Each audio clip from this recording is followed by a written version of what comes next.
Hello and welcome to episode 248 of the Board Game Barrage podcast. I am Mark, the green tank, and with me as always are Kellen, the red tank. Yo. And Neelan, the orange tank. Hello. Yeah, could you hear that I'm sick and these sickos are making me record anyway? We're forcing you against your will. We cannot go on. Propped you out of your bed and was like, you get in front of that microphone. You can't keep your eyes open, but damn it, look at us. That's right. On today's episode, we have recruited an ailing Kellen to help us talk about the importance of theming in board games. Kalen Ailing? Does that work? Is that a thing? Yeah. Never mind. Yeah. Callan Allen. Any way you want it, baby. Huh? So on today's episode, we're going to be talking about theming in board games. How important is it? What part of the learning, the appreciation of board gaming does it aid? When theme is lacking or when theme seems disconnected from the game, how does that affect our enjoyment or, again, our understanding of the games that we play? And so we'll be talking about that in our featured topic. But before we do that, we'll be talking about the games we've played. Kellen will start us off with Mamma Mia. I'll follow that up with Football Highlights 2052, and then a double feature from Neelan. Quick talk about his first play of Kanban, and then some more about Oathsworn. So, Kellen, why don't you start us off with Mamma Mia? All right. So we've come here to Mamma Mia, which obviously is Uwe Rosenberg's #1 acclaimed game. This is a card game designed by Uwe himself. I'm surprised Mark hasn't played it because he's a hipster, and one would think that he would have tried this. But it is a card-based memory game. In Mamma Mia, everyone has a hand of ingredients. So think mushrooms, pineapples, peppers, and olives. And you're playing them in a stack, and you got to remember what's in the stack. You got to count the olives in order to win the game, right? Am I right? Thematic. In addition to that, everyone has these order cards in their hand. So everyone has a personal supply of order cards, which says it needs 3 of this, 2 of that, 1 of that. And so on your turn, you play an ingredient card to the stack, but then you can also play one of your order cards face up. And an order card is sort of saying, I believe that underneath this card is the necessary ingredients with which to fulfill this pizza. Okay? And then play continues. But you could be wrong, or you could be very, very right. And then when you draw, you are drawing cards from either your order deck or from the ingredient deck. So you could have a hand of order cards if you wanted to, but you wouldn't have the ingredients with which to fulfill them. And so people are throwing in orders, ingredients, orders, until you get to the acclaimed, defamed Mamma Mia card, and then the round ends. But then what happens is you go back through and you total out all the ingredients until you get to an order card, and then you hope that it's been fulfilled, but the player whose order card it is gets to use any of the ingredient cards from their hand to juice that order and hopefully complete it. And so it's very funny because if they're one ingredient away, right, like the next person to play an order card has huge, vast resources to work with because they just fail out and that order doesn't get fulfilled. But if they do fulfill it, you might get So it's fun to sometimes like throw an order card into the pile in the hopes that the person before you had already busted, but you could be right or you could be wrong. So there is a memory component, but it isn't the only component because you have to sort of be playing with gumption and go for broke and hope that you have the right cards in your hand at the time that you need them to fulfill orders. Then you reshuffle until someone has gone through all their orders. There are a couple of different types of order cards. I think it's like 1 of each and then, sort of like 15 or more of any ingredient kind of thing. It's quick playing. It's like a beloved cult classic. And I can see why, but it is a cult classic that features memory elements. So you know what I mean? It's a bit like, a cult classic featuring an ingredient that you hate. Mark, does this beautiful description of Mamma Mia make you want to play it more or less? Well, I've always wanted to try it. It being one of Uwe's earlier designs. And the fact that it's a little card game makes me hope it's something like Bonanza, which is a game of his that I really like. But then to hear that it's a memory game, which I don't think I was even aware of that aspect of it, sort of concerned me. But then now the way you describe it, to sort of push your luck, play off of other people's mistakes, makes it sound more interesting and more hilarious fun than I was worried about when I heard it was a memory-based game. So yeah, I think I would definitely try this. It sounds fun. That's the spirit with which you have to play it. The fun, fast, and loose, little like Uwe sex. Yeah, what? Was that the spirit with which you found yourself playing it? Excuse me? No, I'm not questioning fast, your and loose are you, Callan? That's a deeply personal question to ask. No, were you playing with people who were sort of like card counting and very intense about it, or are you no, I was just playing with some people at the convention. I cannot recall their names now, but they were very kind. While you yuck fucks were playing Sidereal Confluence, and the rest of us were having a good time. I would say I enjoyed it a lot. I would not seek out owning it, but I would, if we had it, think we would have a good time playing it. Yeah, absolutely. Fun. Like, not even a question.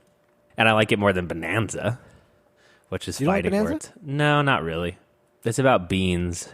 It is about beans. I was going to ask, are there any bean cards represented in the pizza deck? No, but it is unclear to me whether it's a pineapple or a cheese card. I'm relatively sure it's a pineapple card, but it could be a little slab of cheese. I'm surprised Uwe doesn't have anything zany. Like, he must have anchovies, right? I don't know. Mark, don't. I didn't read the rules. Don't ask me to look at these shapes right now. Did you look at the pictures on the cards? Yeah, I was playing the game. I probably won. I can't remember. Can you remember if there were any fish on it? No, there were no fish. There were no fish in the game. Peppers. But again, it's like they don't put a slice of pepper. There's a whole pepper on the card. Do you know what I mean? Like, that would never be how it would be IRL. Maybe that is how it is IRL in Germany, in German pizzerias. All right, Mark, you're supposed to, as a good host, move on when it's clear that Wait, we're tapping a rich vein of comedic. Oh, okay. For what it's worth, I did look at the rules, and they are definitely pineapple cards. So, all right, wow, there you go. Well, Uwe firmly in support of pineapple on pizza. Interesting. Nealon didn't even play it. He just glanced at the rules and was able to tell immediately that it was pineapples. While Kellen played the game, he's not even sure if it's pineapples or cheese. To be fair, I have the text that says pineapple in front of me. Kellen didn't at the time. I don't care whether you put pineapples on your pizza. It's not good, but it's fine. Oh, it's so good. It's just the people who define themselves by it need to get something else to define their life by. The people that seem to be very firmly adamant that it's just unacceptable. It's like, why? Who hurt you? No. I think the people who are more firmly in love with it are way more militant I than feel the like people that. who I don't know that that's true. Dude, you're like a bacon truther right now. Like those people who walked around with bacon goes on everything shirts, and you're like, what the is your life defined by bacon right now? All right, that is Mamma Mia by Uwe Rosenberg. Cult classic memory game. You should try it. So this morning, after getting up early to see Liverpool put on an incredible performance, beating Man City 1-0, I decided to put on some American football. I'm not really too much of a fan anymore, since being a huge Dolphin fan growing up. But anyone who listens to the show knows I'm a big sports fan in general. And I've also been trying to steer the fortunes of my Board Game Barrage fantasy football team, the Yappin' Yorkies, as best as I could. And so in this footballing smorgasbord, I decided to try and solo a game that I've had for a while, but have yet to play. And that game is Football Highlights 2052 from Mike Fitzgerald and Eagle Griffin Games. Mike Fitzgerald is well known for his card games, my favorite of which being his 2001 game, Wyatt Earp, but also, of course, for the purposes of this review, Baseball Highlights 2045, another game of his, which is almost certainly his most popular title. I played Baseball Highlights a few times and enjoyed it. I think I only played very vanilla versions of it, and so I didn't really get into all the drafting and deck manipulation that the game offers, but I've enjoyed every play that I've had of it. As I'm more of a football fan than a baseball fan, I was looking forward to trying Football Highlights 2052. A thing I think Fitzgerald does very wisely in this game is not make the game a simulation, as the 2052 and 2045 part of the title might hint at.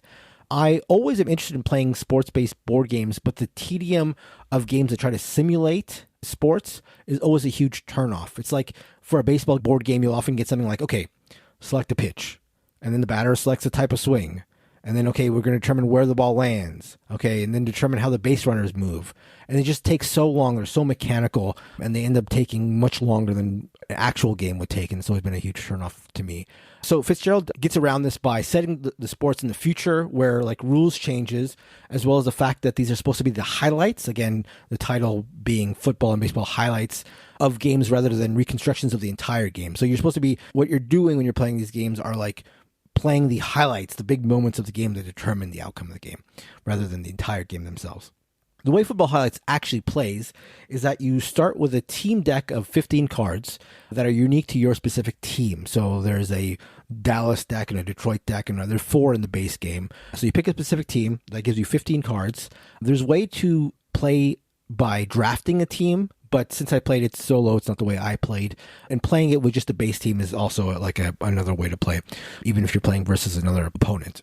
So you've got this board in front of you, which tracks the progress of both teams simultaneously as they start 45 yards away from the goal, trying to score touchdowns and field goals.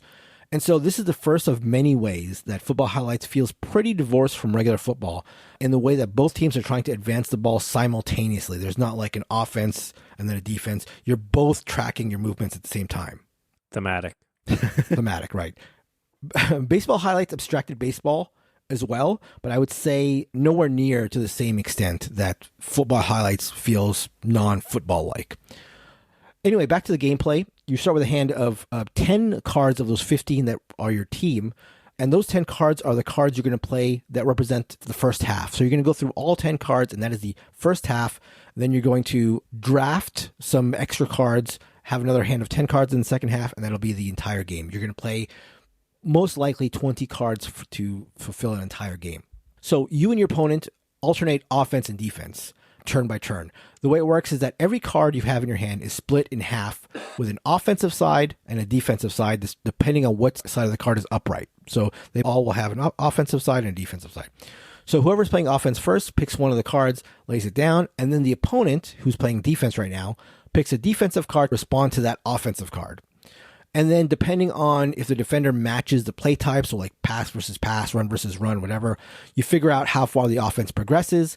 If there's a mismatch and the defender either cannot play the same type of card or chooses not to for whatever reason, then the offensive player, in addition to the yards that he gets based on his offensive card, draws from like this event deck to potentially add more of a gain to his play.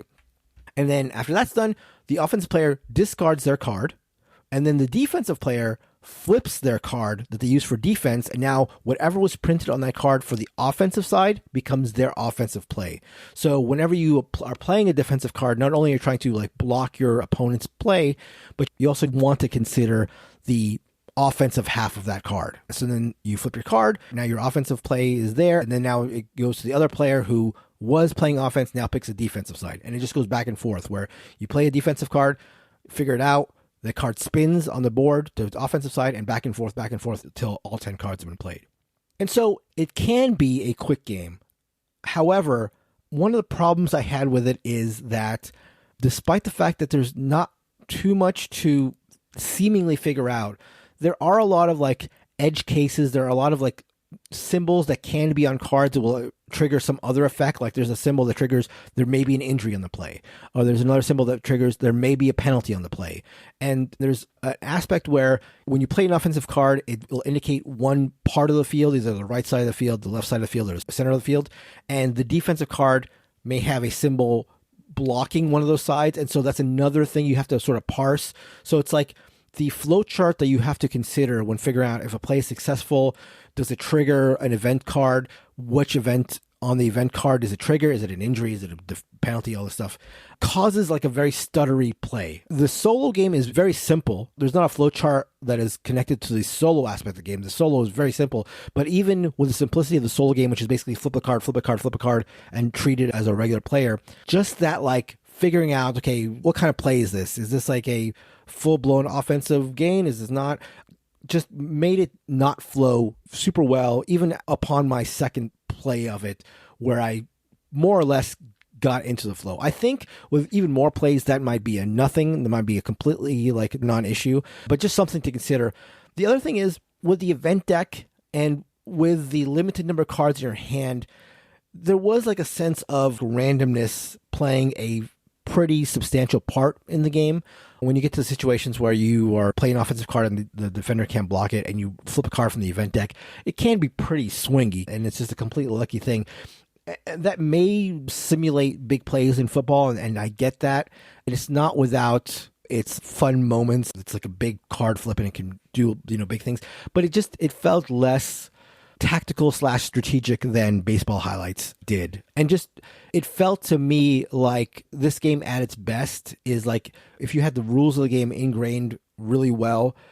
It felt a little bit like Hostage Negotiator to me, where it's like, okay, this game is going to be sort of random, but it's going to be quick, like a quick pastime sort of thing, because you're only playing 20 cards. It didn't feel like the decisions for the cards felt super important. Like a lot of times it felt obvious, like, okay, they're doing a run play to the left. I have a card that defends run plays to the left. I'm going to play this card.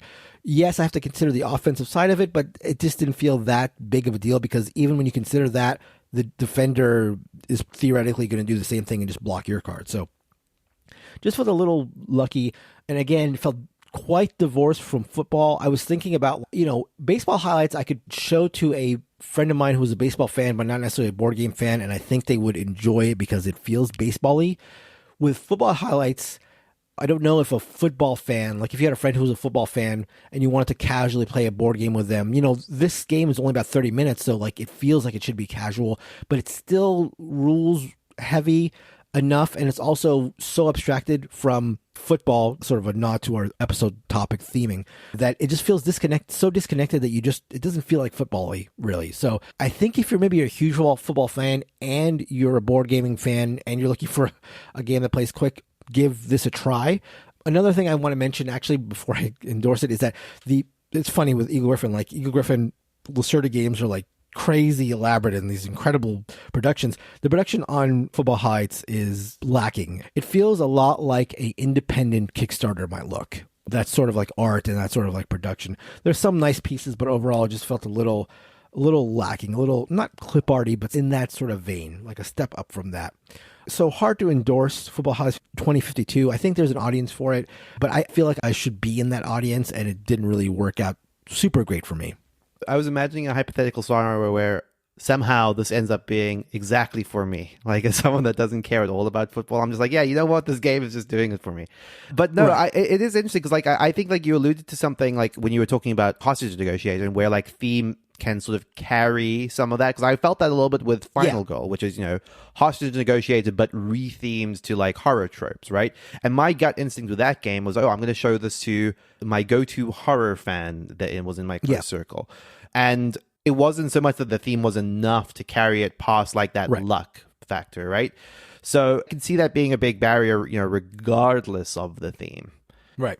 One little fun flavor aspect of the game is that the players on the teams, and I think this was the same as Baseball Highlights, like they're an amalgamation of the names of great players of that team. So like I think one of the players for Denver, Kellen being a big Denver fan, was like Peyton Elway was the name of one of the players or something like that. That's funny. And the players on the solo deck are the amalgamation of board game designer names.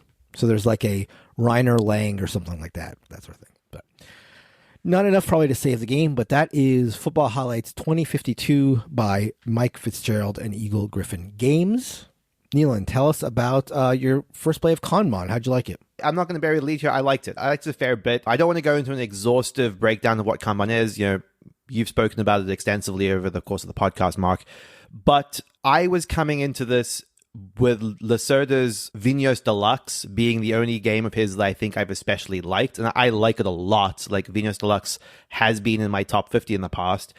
But I think Kanban, I think I slightly prefer Kanban now. And that's, to be fair, after having only played it once, and with Vinhos largely being a game that I've not played in a long time, I would have to revisit that at some point. But Kanban, I think, does something really well, which I associate with Vinhos, which is to say that it actually does a really, really good job of feeling like the theme. I thought at the very least worth talking about this week in the context of this episode, because, that's kind of what we're talking about.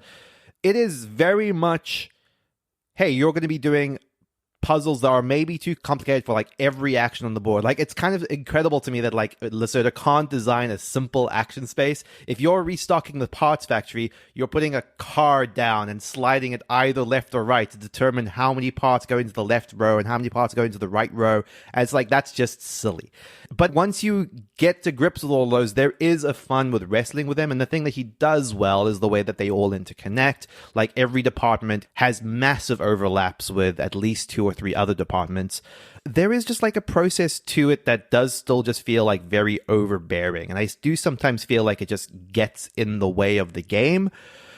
But I think that's what you're coming to a Vita Lacerda game for, is like feeling like you're wrestling with the mechanics of it. And, you know, I don't think that's necessarily something that excites me, but I think that this worked cohesively in a way that stuff that I disliked the most, like On Mars or Escape Plan, ultimately didn't. I didn't feel like those mechanics were serving that theme in any meaningful way. I definitely want to come back to this. I did not play the EV version, which is the new Ian O'Toole version, so I would love to try that out at some point. But yeah, that's Kanban. What I do want to talk about is Oathsworn Into the Deepwood. This was a big Kickstarter from a couple of years ago that just recently fulfilled. And this kind of felt like it was coming in the wake of Gloomhaven's success. It's closer to a Kingdom Death Monster, which is to say it's geared around boss battles. So the encounters are much more focused as your squad of generic fantasy party members are going to form up and you're going to be taking down a boss. And every one of the scenarios in the game is typically just you versus a huge, big, miniature boss figure. And maybe some miniatures that boss is like either allied with or summoning or something like that. But these just tend to be like sort of almost cannon fodder and just distractions before you return to like hammering in on the boss. The thing that makes this really, really interesting is each of these bosses has, in true like video game trope fashion, 3 like phases. And these phases get progressively harder with very distinct moves and abilities associated with those phases. And as you're attacking the monster, you're accelerating it through those 3 phases, hopefully trying to defeat it before it does too much to you in its final form, before you basically are just going to get brutalized.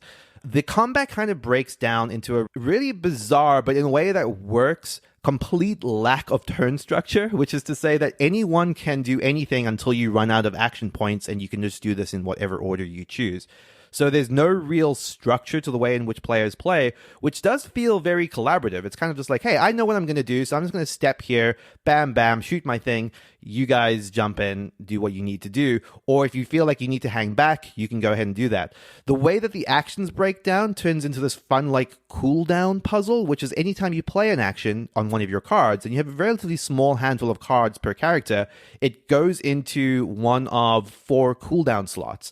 If you want to cool it down, that doesn't happen automatically. You have to play another card into that cooldown slot, then everything else in that spot moves 1 down. So there's this idea of playing cards of like similar strengths in order to accelerate them to being back in your hand. And you can actually absolutely work yourself into corners with this, where you suddenly feel like you have no actions in your hand and no ability to very quickly get them back into your hand. So it's definitely the crux of the game, is working around this timing so that you're just not trapping yourself, which I thought was really, really interesting. All of the characters felt pretty distinct. There's about 12 of them in the box. And the thing that's quite interesting about the design of the game as a campaign is you're not married to one character as you are in something like Gloomhaven. The game encourages you to, at the beginning of any given scenario, be like, hey, all of your characters are basically treated as being of the same level. If you just want to swap in the characters, go ahead. I'm now going to be playing as the archer this round versus whatever I was playing last round. One of the weird restrictions in this is that you have to have 4 characters in your game, regardless of player count. The game does nothing to attempt to balance around more or less. So especially as my group is playing with 3 players, that's a little bit awkward, but it also does this really smart thing of allowing you to do a very simplified version of a character that just is like a companion. So they have a simplified rule set. You can manipulate them a lot easier, and you don't have to feel like you're two-handing 2 characters as you would normally in a lot of these games. The way that this game handles theme, which is actually kind of the reasons I think it's interesting in this topic, is it kind of decides to just split the whole thing down the middle. The game literally divides into 2 sessions. You're going to do the story for a given chapter, which can be a couple of hours, and then you can either go straight into the encounter, or the game sometimes encourages you to be like, hey, this is going to be another 2 hours, so you might want to do this next week or next session. And it's literally broken down into a very clean divide. You set up for the story section, you tear it down, you set it up for the encounter section. And both halves of that feel distinct, but in ways that actually feed into each other really, really interestingly. Choices you make in the story will determine like buffs you get going into the encounter, abilities you've unlocked on the enemy. You could be ambushed as a result of choices you made in the encounter, for example.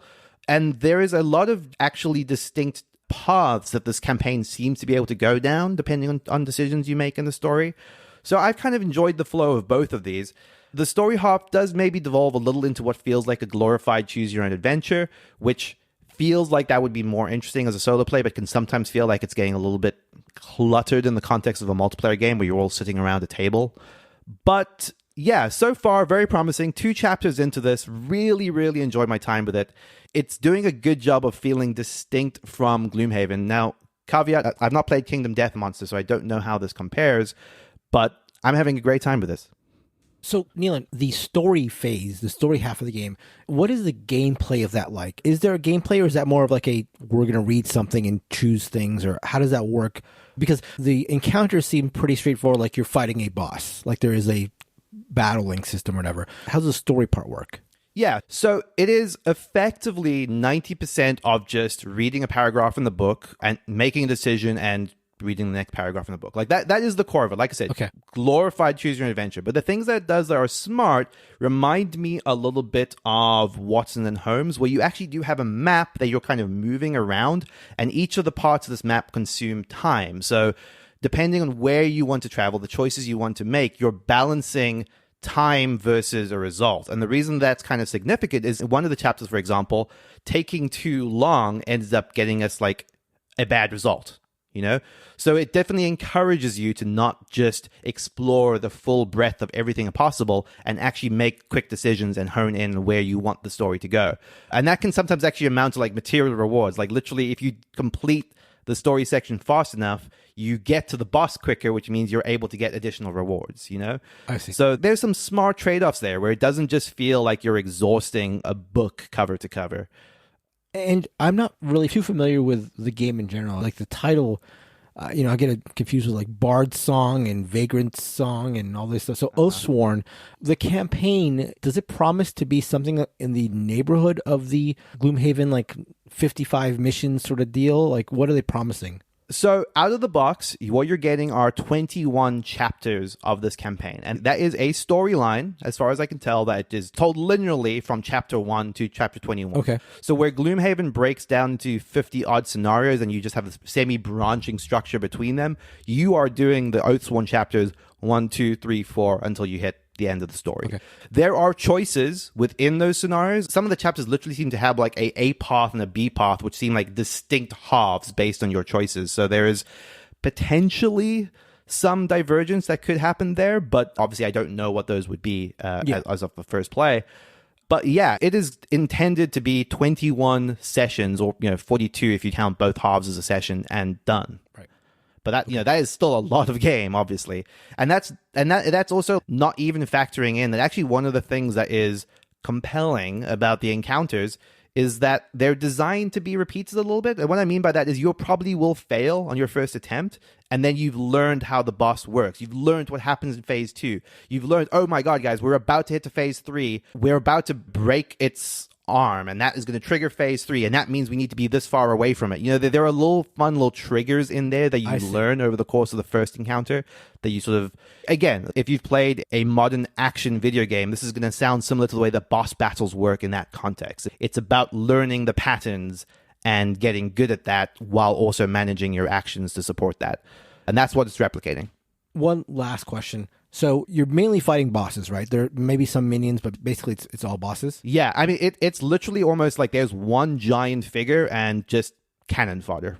Okay, so that leads me to what I was getting at. So I'm looking at boxes on BGG, like the boxes people are being sent, and they're massive. They are literally bigger than a Gloomhaven box. Uh-huh. So did you get...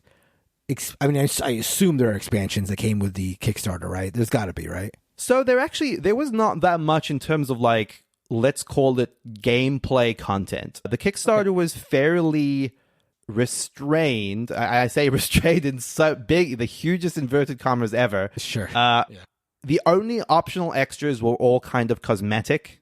How close to the base did you get? We have to unpack that a little bit. So let's talk about that real quick. There's like the standard version, which comes with just like cardboard standees. That's one Gloomhaven sized box. If you get the miniature version, this is what I'm trying to get there. Yeah. Okay, wait. That's one Gloomhaven sized box for just the standees version of the game. If you get the miniatures version of the game, you're getting what amounts to another Gloomhaven sized box that is all just the miniatures, because these are big miniatures. Yes. They're not small. Like they are Cthulhu Wars style for each of these boss figures, and there's 20 of them in there. And then if you're an idiot like me and you get the terrain add-on, for example, you get another Gloomhaven-sized box full of plastic trees and walls and houses. And I don't regret that at all. Sorry, one last question.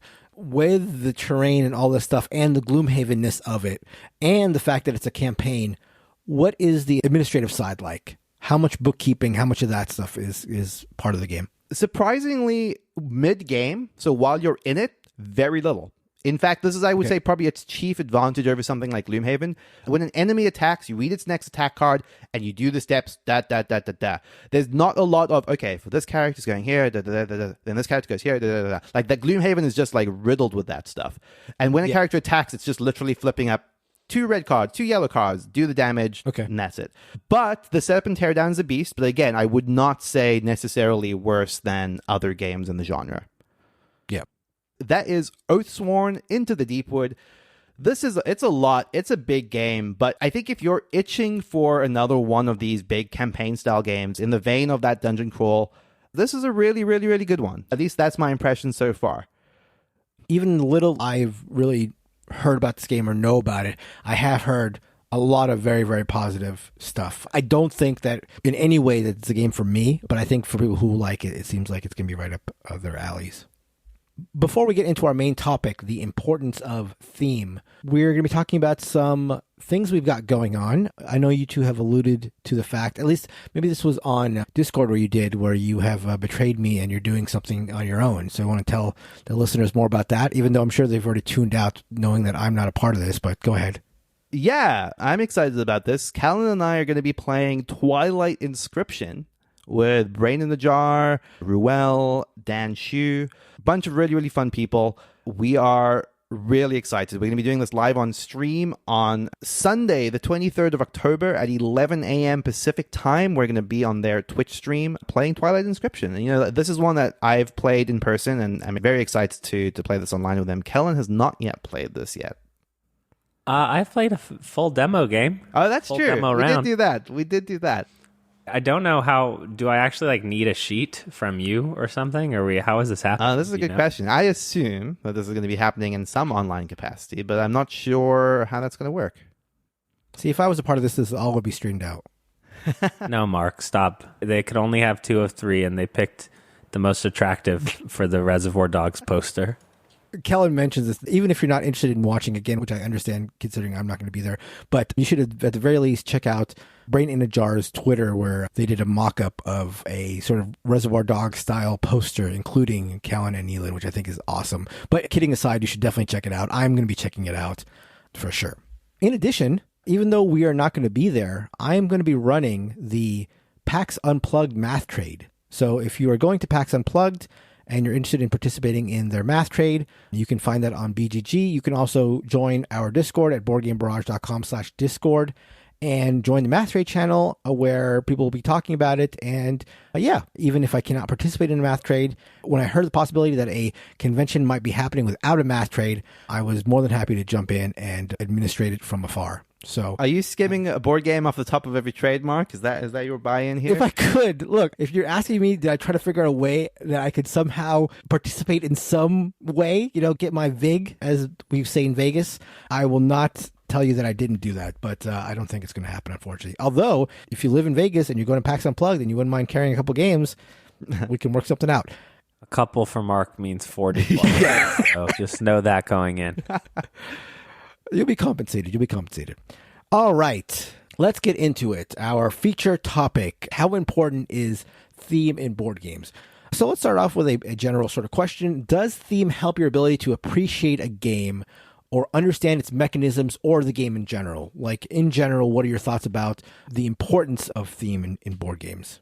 I'll say for me, pretty important for the most part. It's always one of the questions I sort of have a lot is almost like, what is the minimum barrier for a game to like be appealing to me?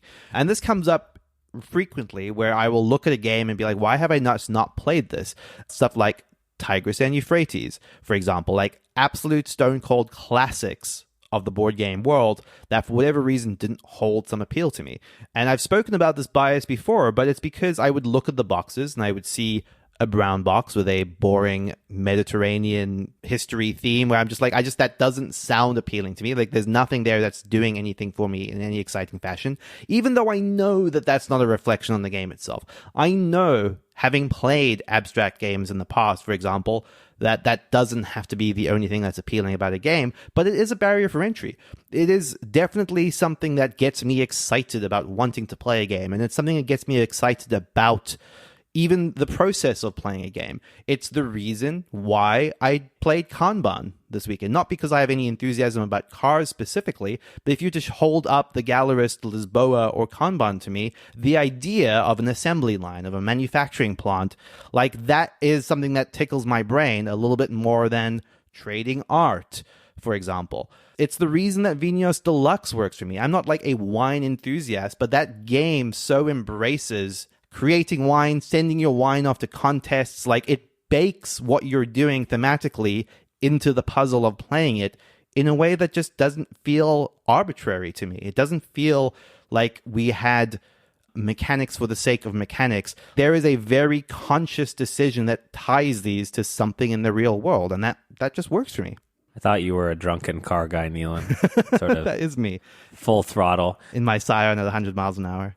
Oh, yeah, exactly. But Neelan, okay. Theme is not pretty art. So let's unpack your erroneous statements, because you upon Tigris and Euphrates, and yet you love Yellow and Yangtze, an equally themeless affair, but with better art. And to be fair, how do you plead?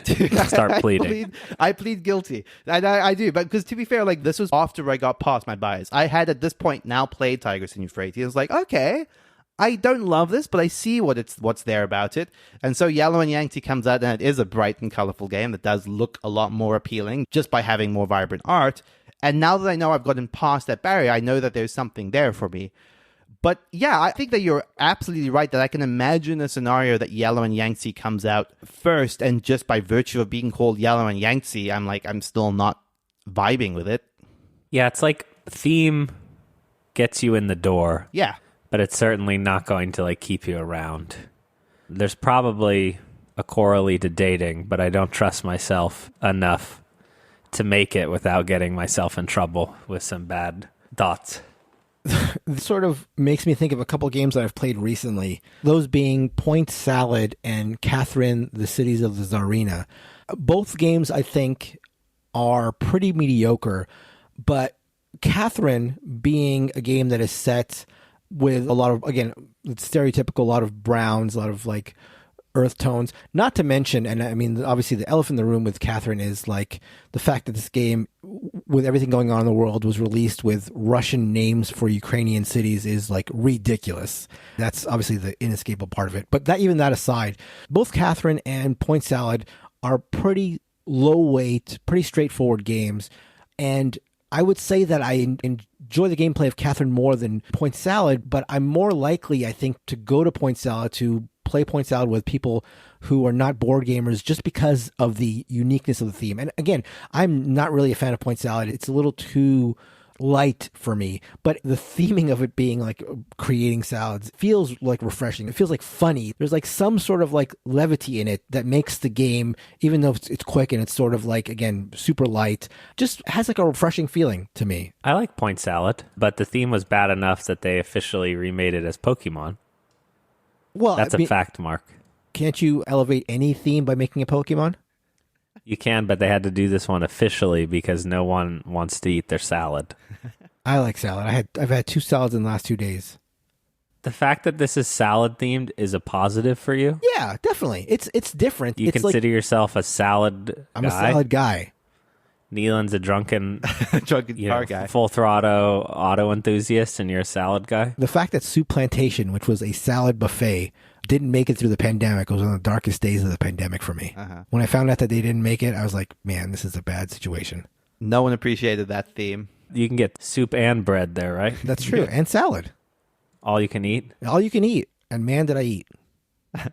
I do get what you're talking about, right? I don't know if point salad is the game for me, but like Abandonal Artichokes, for example, like, similarly just cutesy vegetable themed game. But again, it just feels novel. It feels interesting in a way that like that game could have been rethemed any number of other ways where I would never have even paid it any attention. Absolutely. Yeah. Yeah. Although I would say Abandon All Artichokes, I think, is a superior game to both Catherine and Point Salad. I genuinely think that's a really I think it's pretty excellent too. Yeah, it's kind of like my go-to first deck builder now. But I do think this cuts both ways, and I do remember having a lot of trepidation like going into Oathsworn, right? Because if you look at the cover for Oathsworn, it is the most grimdark fantasy generic game you've ever seen. I have to say, like, that's my feeling looking at the cover. Like, gosh. And I wouldn't blame anyone for looking at that and be like, how is this not every other fantasy board game I've ever played?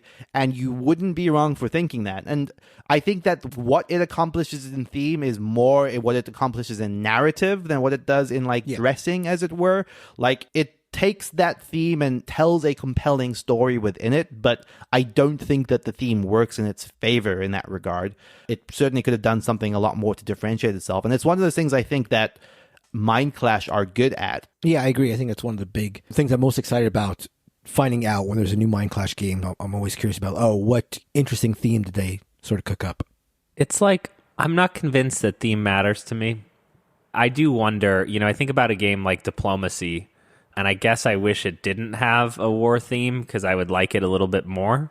And then I think about a game like Root, where I probably wouldn't play it if it was just a straight war game. So there's something there, but then, you get to a game more recently that I've liked quite a bit, which is Homeworlds, which has like this illusion of a theme. I mean, I like the pieces, I like that they're triangle shaped and translucent, but there's nothing there. It's like, there is an element where it is a precursor. I'd rather have it have a theme. Yeah. But at the end of the day, it's so far down the list for me. It's like Star Wars is a -5 theme for me. Yeah. The only thing that could be worse is Marvel, which would be -6 in the theme department. But like, I don't know. I go down my favorite games and like, I would be happy if all of them were themeless. And in fact, like the Resistance is basically themeless. There's no difference between playing the Cyberpunk version or the like King Arthur version. Right. At all. I mean, it's very telling that anytime I've ever played Avalon, I'm still talking about spies versus minions of Mordred, Yeah. But I think the veneer of theme is important. Like, contrast those games where the theme is like tacked on with like truly themeless abstracts. And that part of it always feels like something you have to navigate past. Like, okay, we're going to play this like GIF game, and it's going to be good because it's a good game, but like you have to swallow the fact that these are like X's and O's and like white and black and sort of like really, really plain. Do you not find that to be like, there has to be some veneer? I mean, I think that the hard thing to separate, right, is that abstract games often are themed. Like, abstract is a theme of game. Yeah, sure. Right. So like that style of design that becomes an abstract game is abstract themed. That's true. The game that comes to mind for whatever reason is Glüx, which is almost an abstract game, but it's not presented as an abstract game. It's presented with a little bit of like some sci-fi darker twist flair, but the game itself is quite mean and a good game and fun. But like, you could make this black and white. You could put this in the GIF series of games with weird marble texture or whatever, but like they're like, no, this one's more colorful than that, so it's like not abstract theme. Again, it doesn't really have a theme. Yeah.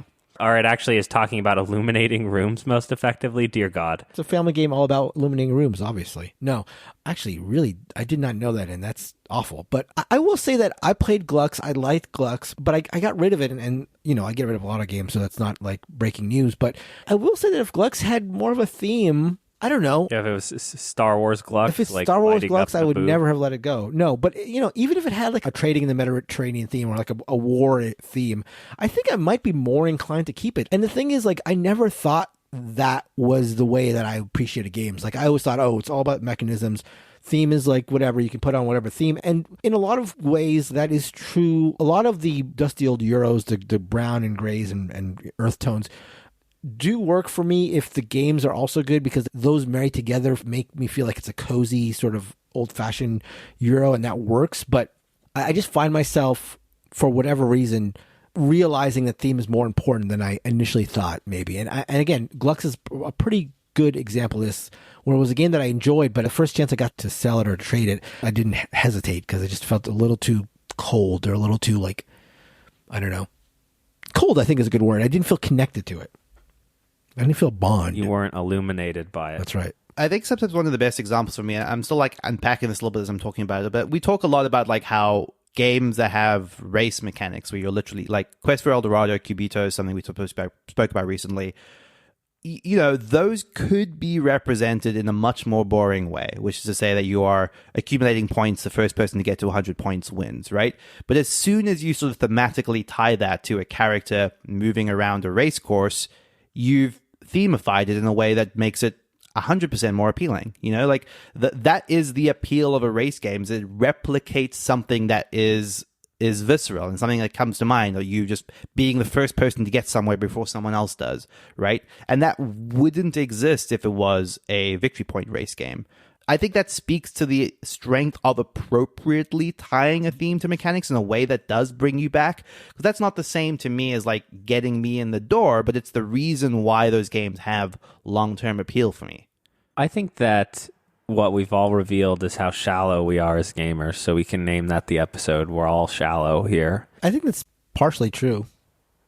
Yeah, you especially. You most of all. But, and we've touched upon this, but for me, the theme that does the heavy lifting, where it helps me remember rules better because they're so integrated, like that's a 12 out of 10 every time I'll do that. There's a lot of games where it's just like, oh, it's very intuitive what I'm doing in this game because of the theme that I have been given, and that's where it's a win for me. But other than that, like, I don't know, maybe I'm aspirational. Maybe I'm more shallow than I think, and I'm just aspiring, to be above it. But actually, I hope all my games are viticulture. I'm curious, because something I was also wondering is, outside of a license, and I think we're all kind of in the same place that licenses tend not to hold the strongest sway over us in terms of theme. But what was the last time that like a theme that wasn't a licensed theme, like spoke to you, was like, without you even knowing anything about the gameplay, you were just like, okay, I'm intrigued to look into this more because of X. So like, for example, for me, the one example that comes to mind is like Décorum, which again, I don't know all that much about, except that it's a game about decorating a house, and that is the theme, and that's all I know about it, and that is novel, and that's interesting. So I'm like, I want to know what that game is, just by a function of its theme, even though it's not something I would ever have thought was a theme that would appeal to me. I mean, for me, the two types of themes that will always get me looking. Bunks. What's that? Trees. What was the first? Monks and trees. What was the first one? Sorry. Those get you going. What was the first? Monks and trees. It sounds like you're saying fox and trees. I'm saying monks. Oh, monks and trees. That's true. If you're making fun of me, no, I'm not making fun of how you. My voice sounds because you made me come on this goddamn show. That's true. That's true. No. Aside from monks and trees, as most clearly evident with Biblos and Arboretum, but for me, the two are, and I've already mentioned this on this episode, sports games. Like, for example, Time of Soccer is a game that I've owned for a while. I've never played it, but people were saying this is actually a good soccer Euro. I'm like, soccer Euro? Like, I've got to have it. 11, which is a game coming up by Portal, immediately intrigued me. Portal is a designer of real solid games, and when they were doing a soccer game, I immediately needed to at least try it. And the other thing is, I've talked about my interest in history, and whenever a game comes up that is set in a part of history that I'm interested in, I'm always going to give it a look for sure. See, it's funny. I think that it's not the theme. I think nice art gets me going. And again, I know that's intrinsically tied to the theme, but like I see a cover and I'm like interested in it. I think the theme, but again, it's not even the theme here, so help me unpack. Deal with the devil, right? Where I know that one player gets to play as the devil, I'm like all about that. I'm like, whoa, like, this is great. But like the fact that it's set like in a fantasy medieval sort of era, like could be, I wish it was in the modern day and we were, sort of like the Christians versus the devil. But like, I don't know, like what part of that is the theme? Like there's a mechanical hook there that I'm more interested in perhaps. Yeah. So again, Kellen, not shallow. Mark and Nealon, shallow. Let that be your chief takeaway when listening to this episode. And speaking of listening to this episode, you're done listening to the episode because we are done with it. So that's going to do it for the episode. If you want to find us, you can find us on all forms of social media. You can find us on Twitter and Facebook and Instagram, all that stuff. You can find these two guys playing with Brain in a Jar. Check out her Twitter or her stream to find out more details. It's going to be next week at 11 a.m. Pacific. So check that out. I will be there cheering them on. If you're going to PAX Unplugged and you want to be in the math trade, join our Discord at boardgamebarrage.com/Discord. Or if you want to just talk to people who like board games, join our Discord at boardgamebarrage.com/Discord and have fun there. We're there all the time chatting with people. One more thing before we go. I'm going to try not to do this in a mysteriously different voice like last week, apparently. Ghost Turkey is here, and you can find the details of that in the Ghost Turkey channel. But it is Secret Santa for board game fans. We have a ton of fun. Everyone every year gets more and more elaborate. So if you're interested in doing a Secret Santa that happens more around the Ghost Turkey time, join the Discord and check out the Ghost Turkey channel. Thank you, Nealon. And that's going to do it for the show. Thank you, as always, to Heart Society for our intro and outro song, What's on Your Mind, Kid? And until next week, goodbye. Bye-bye. Bye.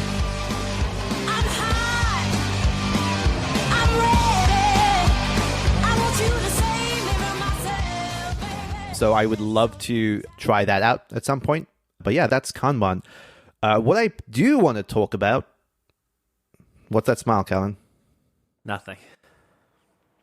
What I do want to talk about... I can't be happy that you're talking. No, I just wasn't sure if you had something you wanted that was...